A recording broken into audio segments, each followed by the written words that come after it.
एक बेटा कृष्ण के लिए बांसुरी बजाता है और उनका ही मंत्री राम को गाली देते हैं। इंडिया अलायंस बोल के कोई शब्द नहीं है। अगर ए का पीछे पकड़ लेता है फिर अलायंस कहाँ आ जाता है। इसरो को निवेदन करूंगा एक बड़ा संड्रायन बने और सबको घुसा के ऊपर भेज दे, झमेला खत्म। देश से बोझ कम हो जाएगा। इसलिए यहाँ काम आने से एम्स भी दिखाई देता है, बढ़िया बढ़िया राष्ट्रीय राजमार्ग भी दिखाई देता है। तो थोड़ा थोड़ा कोई लोग इंडिया जानते हैं। लालू जी का ही तो आप वक्तव्य सुना है कि कोई लोग इंडिया दिल्ली में बैठता है। तो भारत तो हम लोग सब लोग हैं, तो उस विषय में तो मैं और लालू जी एक हूँ। नमस्कार, हमारा नाम है समरीन और आपने देखना शुरू कर दिया है लाइव सिटीज। देखिए, लोकसभा चुनाव जैसे जैसे करीब आ रहा है वैसे वैसे बिहार का सियासी पारा भी चढ़ने लगा है।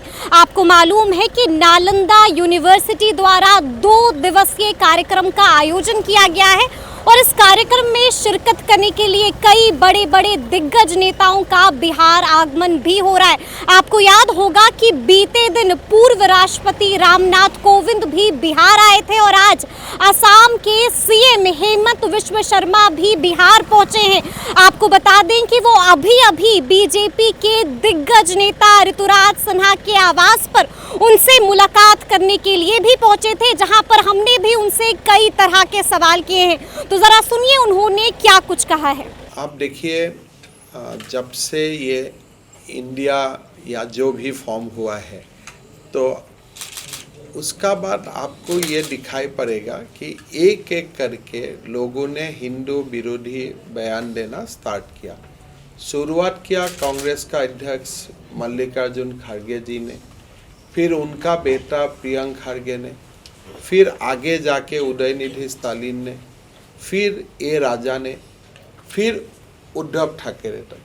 तो एक का बाद एक जो हिंदू विरोधी बयान आ रहा है या सनातन विरोधी वक्तव्य बार बार आ रहा है, इसका ऊपर कांग्रेस का प्रतिक्रिया क्या है। कांग्रेस बताता है कि ये फ्रीडम ऑफ स्पीच है, लेकिन मेरा प्रश्न यही है, अगर ऐसा ही बयान कोई अगर इस्लाम का विरोध में देता था तो कांग्रेस का रिस्पॉन्स क्या होता था। अगर यही वक्तव्य ईसाई का विरोध में हो जाता था तब कांग्रेस क्या बोलता था।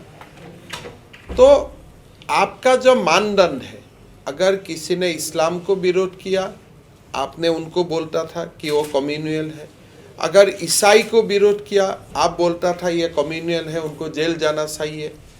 तो वही मानदंड जब हिंदू का खिलाफ बोला जाता है तो वही वक्तव्य आप क्यों नहीं रखते हो।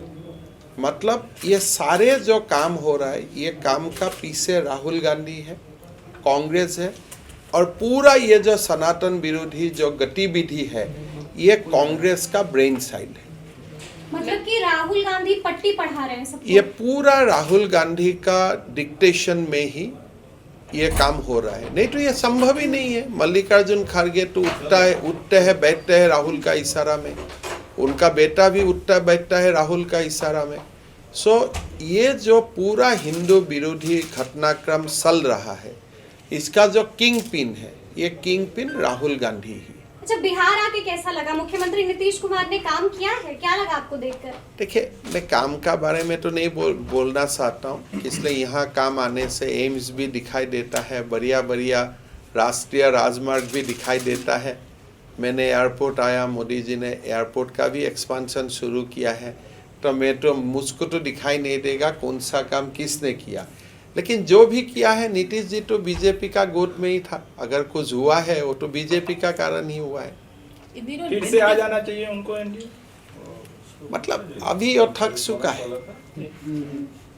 अभी तो ऐसे मेंबरशिप लेके कहीं बैठ जाए तो अलग बात है, बट अभी और मुख्यमंत्री बनने का कहाँ है, वो तो थक चुका है। बिहार के एक मंत्री हैं, शिक्षा मंत्री चंद्रशेखर, वो कहते हैं कि Ramcharitmanas is full of cyanide, potassium cyanide, और 55 तरह की अच्छी बातें हैं लेकिन साइनाइड भी है। देखिए, मैं कौन व्यक्ति है मैं नहीं जानता हूँ, लेकिन जो भारत में ये जो सिलसिला शुरू हुआ है हिंदू का खिलाफ बोलने का, वही व्यक्ति को मैं अगर ऐसा ही स्टेटमेंट अगर मैं मुसलमान, ईसाई, ज्यूस का खिलाफ में दे देता हूँ, तब क्या होगा?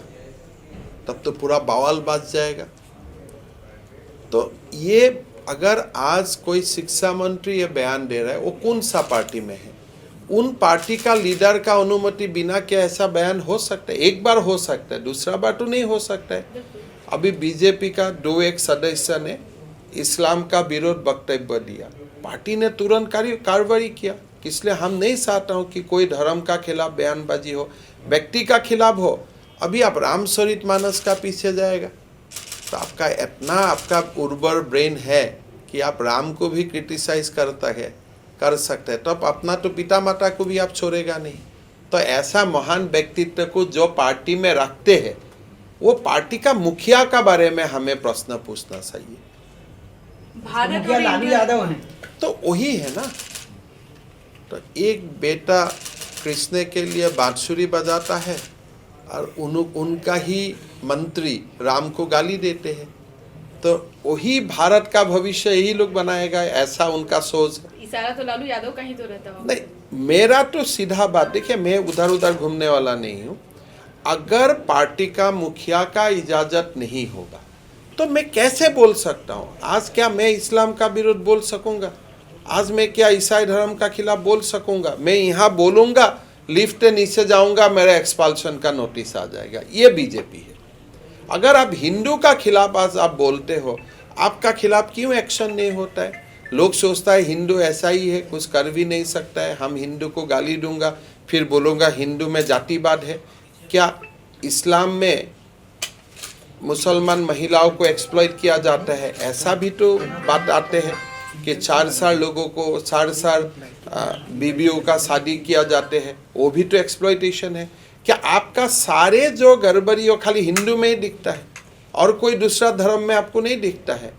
तो इसीलिए हर धर्म में अच्छी चीज होता है और धर्म का इवोल्यूशन में कुछ कुछ हो सकता है, कमियां भी आ जाता है, लेकिन आप धर्म को पार से आप क्रिटिसाइज नहीं करना चाहिए।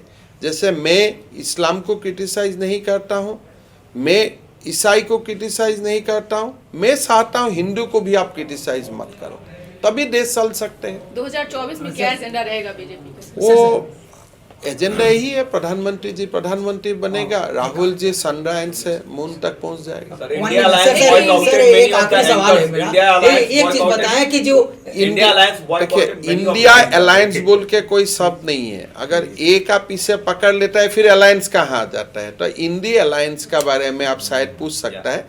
तो मैं इसरो को निवेदन करूंगा, एक बड़ा सनराइज बने और सबको घुसा के ऊपर भेज दे, झमेला खत्म। देश से बोझ कम हो जाएगा। सर, भारत और इंडिया वर्ड पे काफी कंट्रोवर्सी चल रहा है। जो अपोजिशन पार्टी है उनका कहना है कि भाजपा अब इंडिया नाम से डर गई है, इसलिए भारत लेके चल रही है। इंडिया नाम से हमेशा से डरता हूँ। पिछले 5000 साल से हम भारत ही है।